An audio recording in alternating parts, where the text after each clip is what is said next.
저 개인적으로 설교하기가 겁나는 성경 본문들이 있습니다. 그 중에 하나가 요한계시록입니다. 제가 설교를 한 20년 넘게 한 것 같거든요. 근데 요한계시록을 10손가락에 뽑을 정도밖에 안 했어요. 무서워서. 왜냐하면 요한계시록이 묵시문학인지 혹은 종말을 예언하고 있는 예언서인지 잘 모르겠기 때문입니다. 그것도 잘 설명할 자신도 없기 때문이에요. 또 하나 겁나는 건 신학적으로 논쟁이 많은 본문이에요. 특히 베드로전서 3장 19절 같이 예수님이 옥에 가셨다 할 때 그 옥이 지옥이거든요. 근데 그 지옥에 가신 예수님을 어떻게 설명해야 될지 잘 모르겠습니다.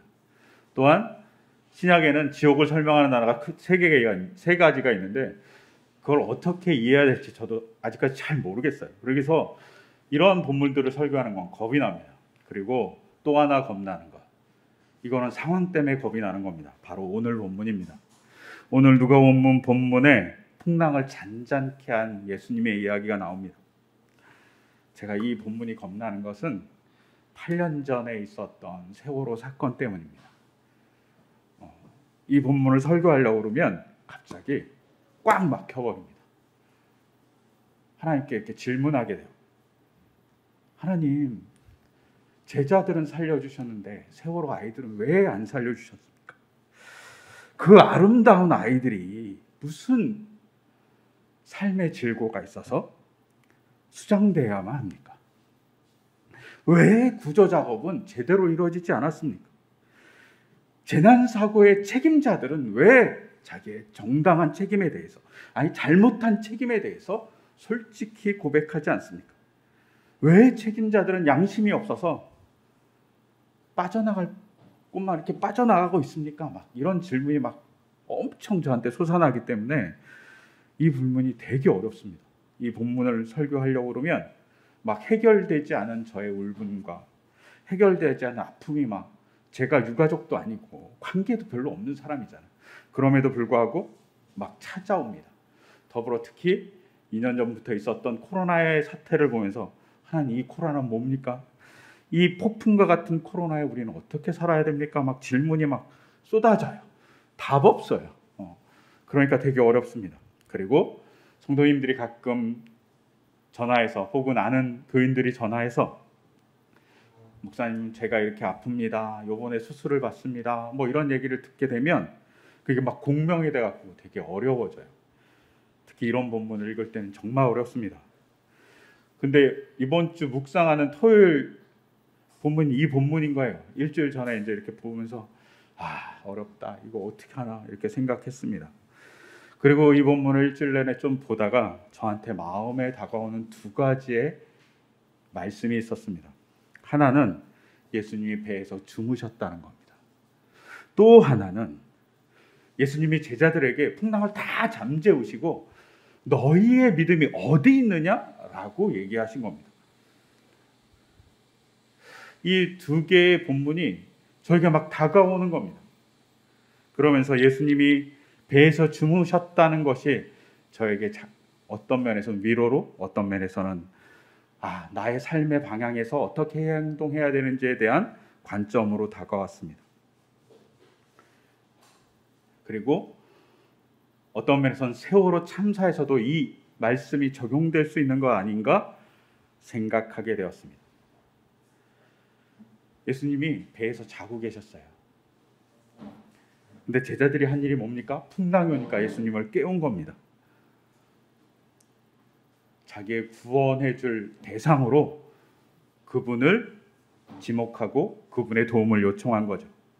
우리가 잘 아는 대로 세월호 사건에서 해결되지 않은 것들이 되게 많이 있습니다. 그 중에 대표적인 게 이런 거잖아요. 선장과 선원이 아이들에게, 거기 있는 탄 승객들에게 가만히 있으세요라고 얘기해놓고 자기들이 첫 번째로 탈출한 겁니다. 두 번째로 탈출한 것도 아니고 첫 번째로 탈출합니다. 이유를 알 수가 없어요. 이것에 대해서 침묵하고 있어요.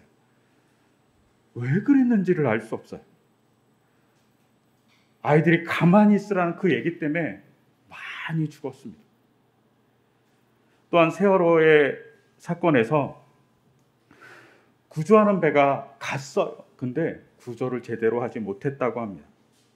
장비가 부족했다는 얘기도 있고 여러 이유도 있지만 그럼에도 불구하고 구조에 적극적이지 않았던 거죠. 아이들이 배의 창문 밑에 있는 걸 보면서도 구조하지 않았습니다. 또한 그것을 알려주는데도 구조본부는 그것을 제대로 처리하지 않았다는 것이 막 증거로 드러나죠. 심지어 뭐라고 얘기했냐면 구조해달라는 그 이야기를 통신으로 받았는데 통신의 음질이 안 좋아서 제대로 못 알아들었다, 이렇게 핑계를 대는 겁니다. 이게 현실의 핑계입니다. 이해할 수 없죠. 얼마나 많은 통신 장비가 있는데 아이들이 그렇게 구해달라고 119와 112에 그렇게 전화했는데 그걸 다 무시한 것이죠. 알 수가 없어요. 왜 이랬는지. 집단적으로 죄송하지만 미친 것이 아니면 이럴 수 없는 일이 벌어졌습니다. 심지어 미군이 그 상황을 보고 있다가 미군 헬기를 보내줍니다. 우리가 구해줄게, 우리가 도와줄게, 이렇게 얘기했는데 거절합니다. 미군 헬기에는 구조정도 있었습니다. 그런데 거절합니다. 왜 거절했는지 알 수가 없어요. 단지 그들의 이유는 혼선을 주기 때문에 미군을 거절했다는 겁니다. 더 아픈 건 우리나라 구조 헬기가 많이 갔는데 구조 헬기가 제대로 역할을 못했다는 겁니다.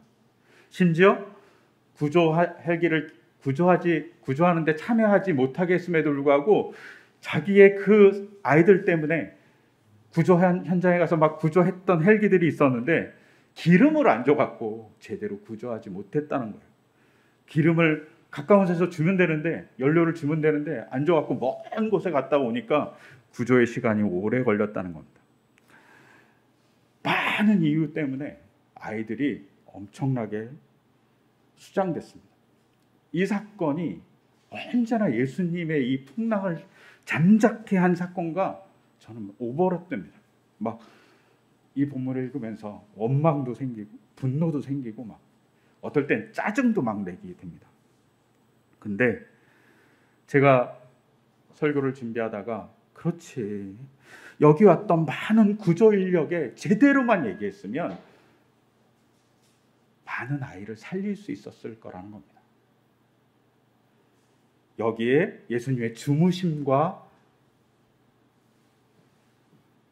구조작업, 세월호의 구조작업과 같이 볼 필요가 있습니다.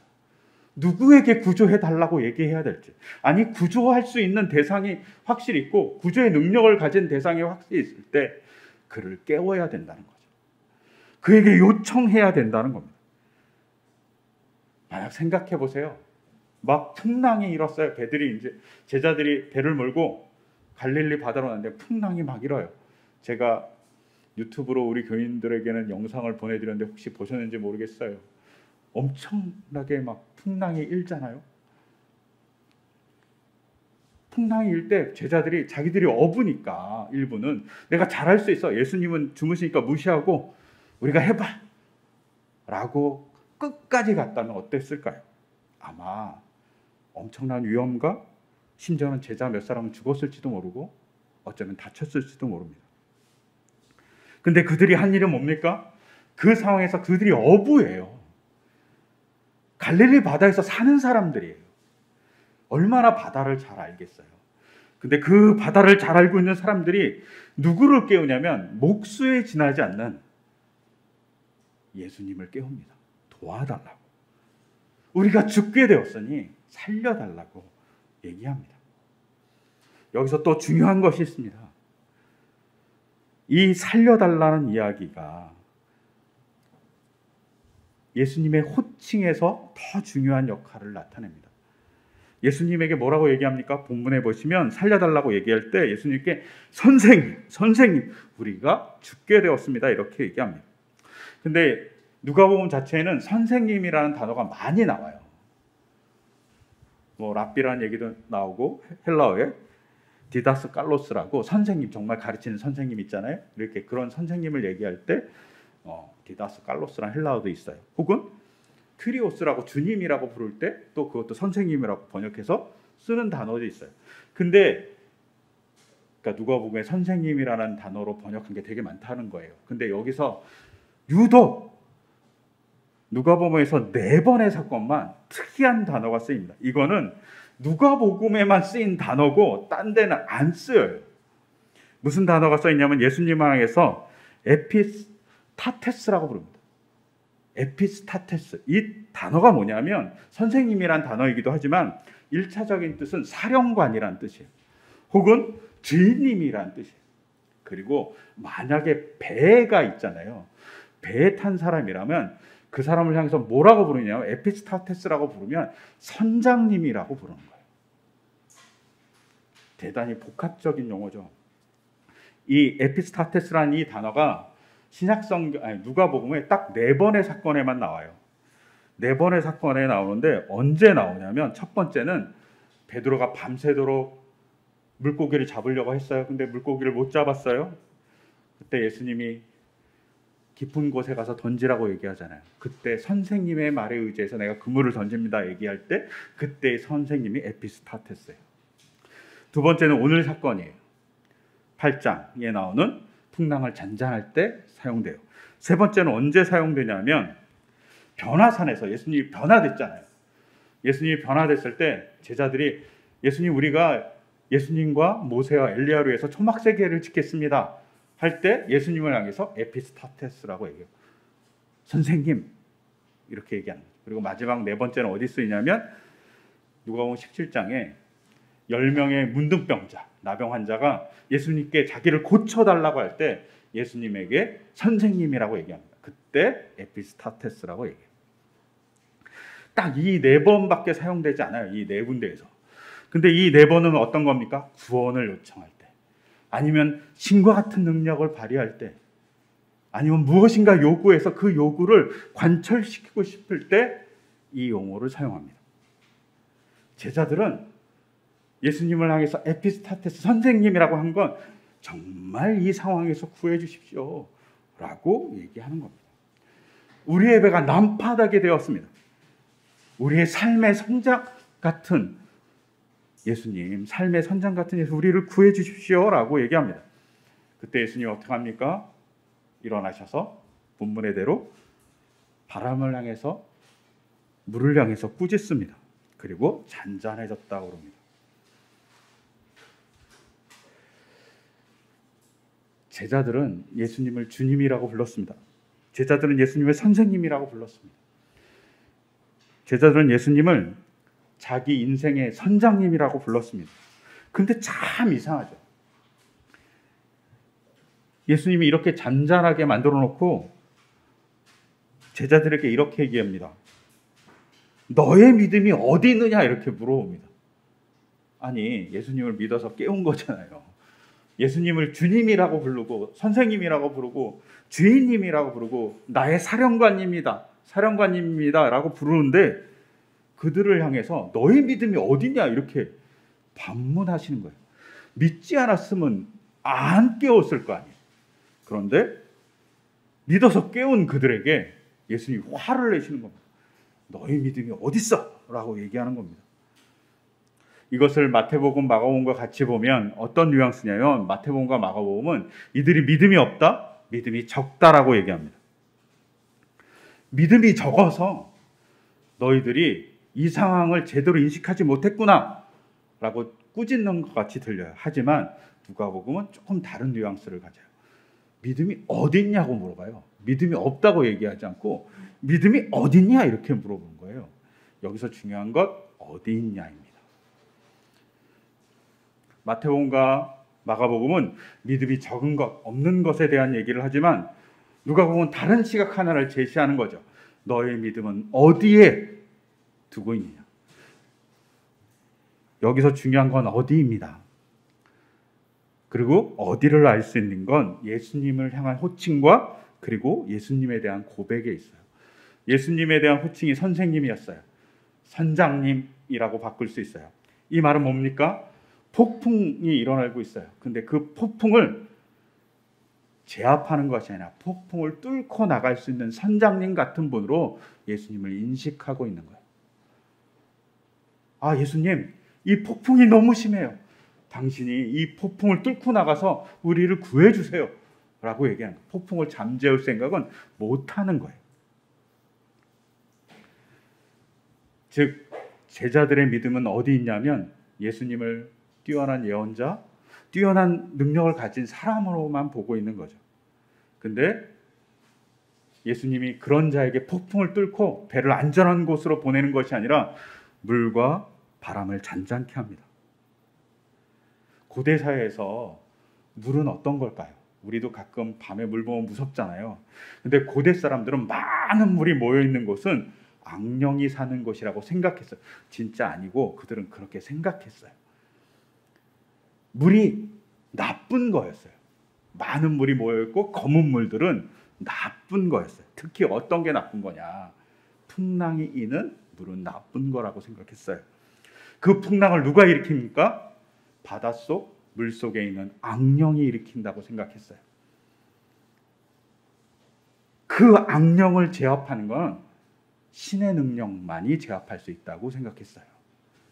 예수님 시대도 그렇게 생각했죠.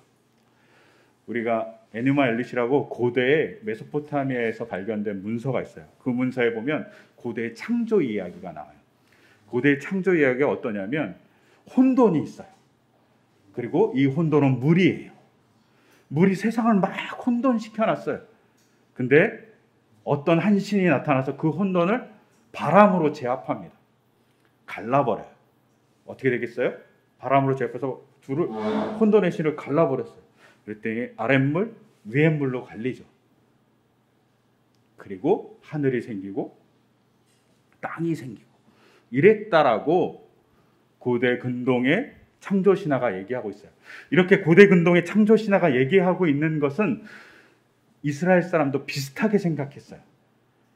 다 비슷하게 생각. 그래서 물, 특히 혼돈의 물은 악한 거라고 생각했죠. 근데 그것을 제압하는 것은 누구만? 신만이 할 수 있고 가장 강력한 신만이 할 수 있다고 생각한 거죠. 근데 그런 생각을 갖고 있던 제자들에게 예수님이 뭘 보여줘요?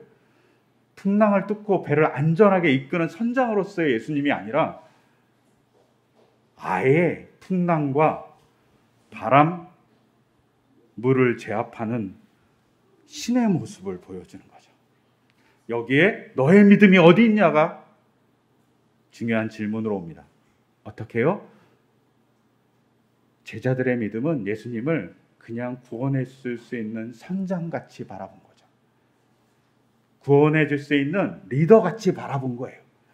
그런데 예수님이 보여준 믿음의 대상은 풍랑을 잠잠케 하고 풍랑을 제압하는 신의 모습으로서 자신을 보여주신 겁니다. 그러면서 제자들이 고백하잖아요. 이분이 도대체 누구이기에 바람과 물을 호령하시나? 바람과 물조차도 그에게 복종하느냐라고 물어봅니다. 그렇게 고백하잖아요. 이것이 그냥 자연이적이야 이런 말 아닙니다. 예수님이 신과 같은 능력으로 그것을 제압했다라고 얘기하는 겁니다. 이 고백이 우리의 삶에 대한 점검하는 고백입니다. 우리는 하나님을 어떤 대상으로 바라보고 있느냐는 거죠. 하나님이 단순히 우리 삶을 구원해주고 우리 삶에 몇 가지의 치유를 해주고 이런 분으로만 바라보고 있냐, 아니면 전 우주를 창조하신 분으로 바라보고 있느냐에 대한 차이가 있습니다. 너의 믿음이 전 우주를 창조하신 분에게 있느냐, 아니면 단순히 병을 고쳐주고 풍랑을 뚫고 나가는 선장같이 그런 분으로 보고 있느냐라는 말에서 어디 있느냐가 중요합니다. 여러분은 하나님을 어디에 두고 있습니까? 선장으로 두고 있습니까? 창조주로 두고 있습니까? 우리가 해야 될 일은 창조주로 두고 있는 거여야 합니다. 하나님을 창조주로 만나야 되죠. 근데 이렇게 만나기 위해서 할 일이 필요해요. 뭐가 필요하냐? 잠자고 있는 주님께 우리를 구해달라고 얘기하는 겁니다. 근데 주님이 잠자고 있다는 게 뭡니까? 주님이 옆에서 맨날 잠자고 있으면 우리에게 관심 없는 상태일까요? 저는 이 모습은 차라리 주님이 잠자고 있는 것이 아니라 우리가 잠자고 있는 것일 수 있다고 생각해요. 어떤 게 잠자고 있냐? 주님에 대한 인식하지 못함에 대한 잠자고 있음. 세월호 사건에서 얘기했지만 세월호에 구원해 줄 수 있는, 구조해 줄 수 있는 많은 장비와 배가 있는데 그것을 제대로 바라보지 못하는 그 잠자고 있는 인식, 그 잠자고 있는 인식을 깨우는 것이 필요하다는 거죠. 그리고 그 잠자고 있는 인식을 깨울 때 우리는 하나님을 제대로 인식하지 못하고 하나님이 어떤 분인지도 잘 모르지만 하나님께 우리의 얘기를 할 수 있다는 거죠. 어떻게? 적나라하게 얘기할 수 있습니다. 제자들이 적나라하게 얘기하잖아요. 자기들이 어부예요. 갈릴리 바다를 정말 잘 알아요. 근데 자기들이 모르겠다는 겁니다. 나 이제는 모르겠습니다. 주님 좀 도와주십시오. 내가 잘 아는데 사실은 모릅니다라고 얘기하는 겁니다. 이게 얼마나 창피한 일이냐면 8장 전체를 읽어보면 8장 1절부터 3절까지 예수님의 제자에 대한 얘기가 나요. 근데 예수님의 제자에 대한 얘기 중에 1절부터 3절에 누가 나올까요? 1절부터 3절에 여자가 나옵니다. 막달라 마리아, 수산나 뭐 이런 사람들이 나와요. 왜요? 이들이 예수님을 섬겼다고 되어 있어요. 그리고 오늘 본문에 보면 그들이 배를 탔다고 되어 있어요. 그들은 제자 12명만이 아니라 이 여자들까지 포함한 것이라고 보통 바라보고 있어요. 제자들은, 어부들인 제자들은 뽐을 내면서 내가 이 바다를 잘 알기 때문에 저 건너편으로 갈 거예요 라고 얘기했을 겁니다. 막달라는 물고기를 잡아서 염장하던 곳이에요. 그러니까 많은 어부들을 만났을 거예요. 그러니 자기가 어부로서 뽐낼 수 있는 절호의 찬스일 수도 있어요. 그런데 그 어부들인 제자들이 풍랑이 일어나자 자기가 감당하지 못하니까 뭐라고 얘기합니까? 살려달라고 얘기합니다. 자기 체면, 자기의 능력 다 내려놓고 주님 살려달라고 적나라하게 얘기합니다. 우리의 삶에서 우리가 해야 될 일이 뭐냐면 우리의 적나라함을 예수님께 보여드리는 겁니다. 여러분, 회개하잖아요. 우리가 예배 드릴 때 회개해야 한다고 하잖아요. 아니면 기도할 때 회개해야 한다고 하잖아요. 그 회개가 뭘까요? 나의 적나라함을 드러내는 거잖아요. 누구한테도 보여줄 수 없는 나의 부끄러움, 그걸 적나라하게 드러내주는 게 회개잖아요. 죄를 고백하는 게 아니라 어떤 면에서 나의 적나라함을 드러내는 거거든요. 그 적나라함을 제자들은 풍랑이 있는 배 안에서 예수님께 보여드립니다. 그때 시작됩니다. 신의 일이. 우리가 그럴 필요가 있어요. 저도 마찬가지고 그 적나라함을 드러낼 때 신을 제대로 만날 수 있습니다. 그리고 내 신앙이 어디 있는지 알 수 있어요. 내 믿음이 예수님을 선장으로 바라보고 있는지, 예수님을 창조주로 바라보고 있는지 적나라하게 볼 수 있습니다. 그리고 또한 예수님이 창조주로서 우리에게 다가오시는 경험을 만들어내는 시작이 우리가 적나라함을 드러낼 때 시작됩니다. 오늘 우리가 찬양했던 찬송가 413장은 스태포드라는 사람이 쓴 시를 가지고 만든 찬양이에요. 이 스태포드라는 사람이 저도 그냥 읽은 내용인데 이 읽은 내용이 정확한 건지 알 수 없지만 해설 찬송가 같은 데 나와 있는 내용을 보면 이 스태포드라는 사람은 19세기 사람이에요. 근데 이 사람이 변호사였어요. 돈도 많이 벌었어요. 또 아마 의술도 있었던 것 같아요. 의술도 했던 사람이에요. 의사 같은 역할을 했던 것 같아요. 근데 이 사람이 돈을 많이 벌어갖고 그 당시 시카고에 엄청나게 큰 집을 지었던 것 같아요. 부동산 사업을 한 거죠. 근데 1871년 시카고에서 대형 화재 사고가 발생합니다. 그리고 자그마치 10만 명의 이재민이 발생하고 300명이 죽습니다. 단 이틀의 불에. 엄청난 사고였던 걸로 기억해요. 그래서 뭐 이렇게 찾아보면 시카고 대화재 찾아보면 엄청난 많은 자료가 나와 있어요. 그 당시에는 사진이 없으니까 하지만 많은 보고서들이 올라와 있어요. 이 참사에 이 스태포드가 자신의 모든 재산을 잃어버립니다. 너무 실망하죠. 근데 이 실망이 더 큰 이유는 이 화재가 일어나기 1년 전에 자기의 4살짜리 아들이 죽었어요. 열병에 시달려서 죽게 됩니다. 이 스태포드와 그의 아내가 너무 힘들어합니다. 그래서 의사를 만나고 의사한테 여러 가지 조언을 들어서 가족끼리 여행을 가기로 합니다. 유럽으로. 근데 이 사람이 우리가 잘 아는 무디라는 유명한 전도자와 친했기 때문에 또 무디를 따라가기로 해요.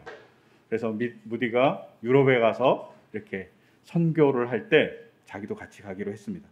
근데 출발하는 날 11월 15일이었는데 출발하는 날 이 스태포드에게 일이 생겨서 조금 늦게 출발하게 해요. 혼자. 그리고 자기의 아내와 딸 넷이 먼저 출발합니다. 그리고 일주일 뒤인 11월 22일 대서양에서 영국으로 가고 있었던 배인 로크원과 아내와 딸 넷이 타고 있는 배가 충돌합니다. 새벽에. 그리고 침몰합니다. 이 침몰 사고로 인해서 226명이 죽습니다. 그리고 살아남은 사람이 87명입니다. 엄청나게 많은 사람이 죽었죠. 거의 4분의 3이 죽고 4분의 1만 남은 거예요. 그리고 유럽에서 스태포드에게 아내가 전보를 보냅니다. 그 전보 내용이 뭐냐면 혼자 살아남았음. Save you alone이라고 딱 10자죠. 10자의 전보를 보냅니다. 아내가 남편에게 혼자 살아남았어. 1년 전에는 아들이 죽었어요. 재산도 다 잃었어요. 그것 때문에 선교 여행을 가기 위해서 유럽으로 갔는데 가는 도중에 자기 딸 4명이 죽습니다. 11살, 9살, 5살, 2살짜리 아이가 다 죽었어요. 정신을 차릴 수가 없는 거죠. 이 스태포드가 부랴부랴 막 영국으로 배를 타고 갑니다. 근데 배를 쭉 타고 가는데 배에 있던 선장이 자기 딸이 죽었던 장소에서 여기가 당신의 딸이 죽은 장소라고 얘기해 줍니다. 스태포드가 막 미칠 것 같았다고 해요. 그러면서 울부짖었다고 그래요. 주님, 저는 주님의 일을 가장 귀하게 여겼고 주님을 사랑했습니다. 그런데 왜 이런 고통을 주십니까? 이제 어떻게 살아야 합니까? 라고 주님께 막 따집니다. 아마 밤새도록 따졌을 거예요. 아마 세월호의 부모같이 따졌겠죠. 너무 힘들었을 겁니다. 그러다가 말씀 한 구절이 생각났습니다. 그 말씀이 뭐냐면 열왕기하 4장 26절입니다. 정말 생뚱맞은 말씀이에요. 너는 달려가서, 이거는 세번역이 아니라 제가 일부러 개역 개정을 읽어드릴게요. 너는 달려가서 그를 맞아 이르기를 너는 평안하느냐? 내 남편이 평안하느냐? 아이가 평안하느냐? 하라. 하였더니 여인이 대답하되 평안하다. 이 말씀이 막 들어온 거예요. 말도 안 되죠. 내 남편이 평안하냐? 내 아이가 평안하냐? 말이 안 되는 말이잖아요.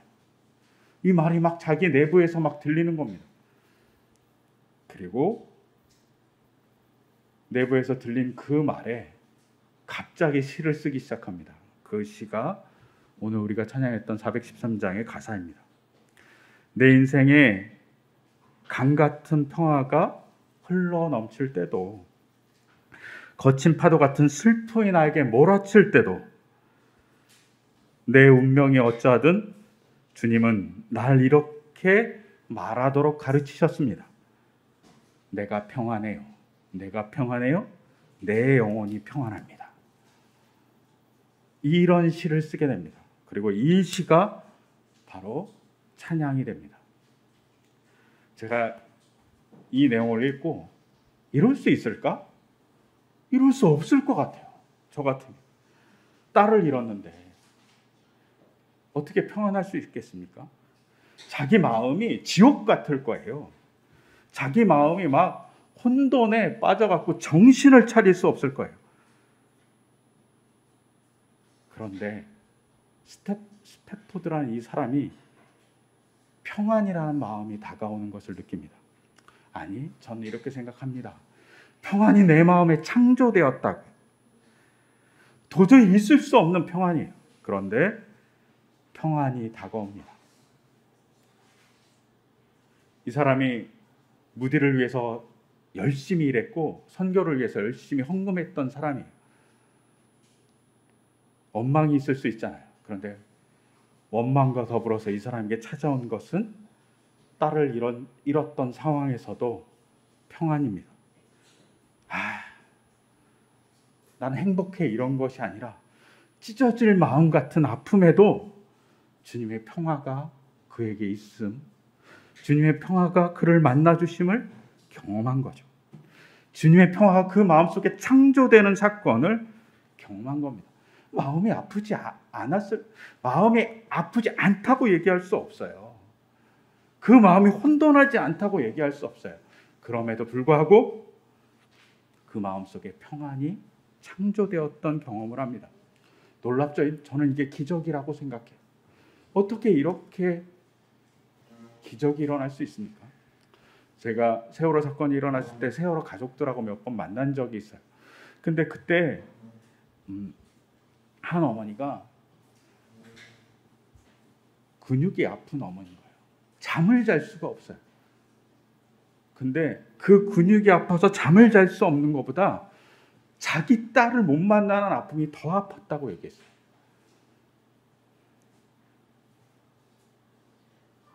자기가 불치병을 갖고 있는데 그 불치병보다 딸을 못 만나는 아픔이 더 아프다고 얘기했어요. 그런 아픔에 평안이 창조되는 기적이 일어나는 거죠. 이것이 저는 제자들이 갈릴리 바다에서 풍랑을 만난 사건과 동일하다고 생각합니다. 우리 인생에서 우리의 마음에, 우리의 삶에 풍랑이 일어날 수 있습니다. 그런데 그 풍랑이 일어날 때 우리가 믿음을 어디에 두어야 되냐면 우리에게 평안을 창조해 주시는 하나님께 우리의 믿음을 두어야만 합니다. 그때 우리 삶 속에 평안을 창조해 주는 하나님을 만나게 될 거라고 저는 믿습니다. 해결되지 않을 수도 있어요, 문제가. 하지만 주님의 놀라운 역사를 경험하는 순간을 우리에게 만들어 주실 겁니다. 그러기에 스패포드라는 이 사람이 이렇게 고백하는 거죠. 딸을 잃었음에도 불구하고 내 운명이 어떠하든 주님은 나에게 평안함을 창조해 주시는 분입니다 라고 고백하는 겁니다. 그런 평안함을 창조해 주시는 주님이 여러분에게 같이 있기를 간절히 소망합니다. 어찌할지라도 그런 평안함을 창조할 주님을 소망하면서 이 시간 제가 잠시 기도하겠습니다. 같이 기도드릴게요. 하나님, 제자들은 풍랑 속에 있을 때 자신의 모든 것을 내려놓고 주님을 깨웠습니다. 주님, 우리도 우리의 삶의 풍랑이 일어날 때 우리의 적나라함을 가지고 주님께 나가기를 소망합니다. 그리고 주님께 살려달라고 외칠 때 우리의 상상을 넘어서 창조주의 능력으로 우리 안에 평안을 만들어 주시고 평화를 만들어 주시는 주님을 만나게 하여 주시옵소서. 그를 통해 스패포드와 같이 주님을 고백하는 우리의 삶이 되기를 간절히 소망합니다. 또한 제자들과 같이 주님을 창조주로 고백하는 우리의 삶이 되기를 고백합니다. 그를 통해서 하나님의 역사를 증거하는 우리의 삶이 될 수 있도록 인도하여 주시옵소서. 이 모든 것 주 예수 그리스도의 이름으로 기도드립니다. 아멘.